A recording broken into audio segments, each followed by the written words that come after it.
Chapter 25, AK-47. Within a few weeks, I was fully immersed in the prison life. It was recommended that I took GED classes and other educational programs. The problem was, it was too many prisoners and too little opportunities, so I was placed on a 6-month waiting list. With nothing to keep my young mind occupied, I began searching for excitement like any teenager would. I was missing the streets, but I dismissed the thoughts. In an odd way, I felt free. I still had no obligations and no dependents.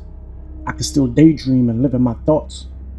I was floating through space as a free-spirited child, a rebellious youth, a creative soul with no materials to create with, so the creativity transformed into destruction.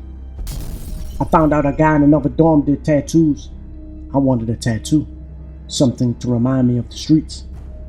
I walked into his dormitory and handed him 5 packs of Newports in a design that I drew. I had the slightest idea of how he would do it. I thought he was going to use the needle from a clean syringe and dip it in ink from an ink pen maybe.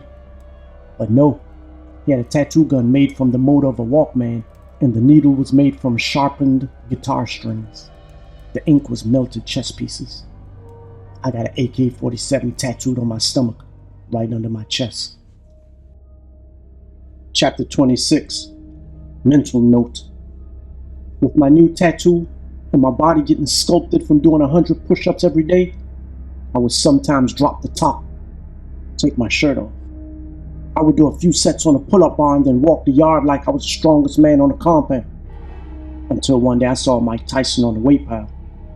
He was doing sets of 20 reps with 3 plates on the bench press, 315 pounds.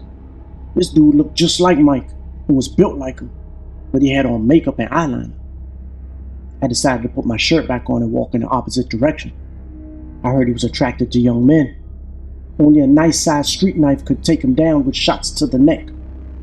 I stayed as far away as possible because I had no plans to battle with a muscle-bound homosexual that's known to rape young boys. Even in the dormitory, I caught the other large homosexual watching me from a distance. He was the one that always in the shower at night with his boyfriend, who was a knife-pushing dope fiend that extorted any out-of-towners that came onto the compound. He had just stabbed a New York guy in the face a few days before. Every day before I took a shower, I took a mental note of where they were. Because we only had community showers, they were known to enter into the shower and lust after whichever naked man one of them were attracted to.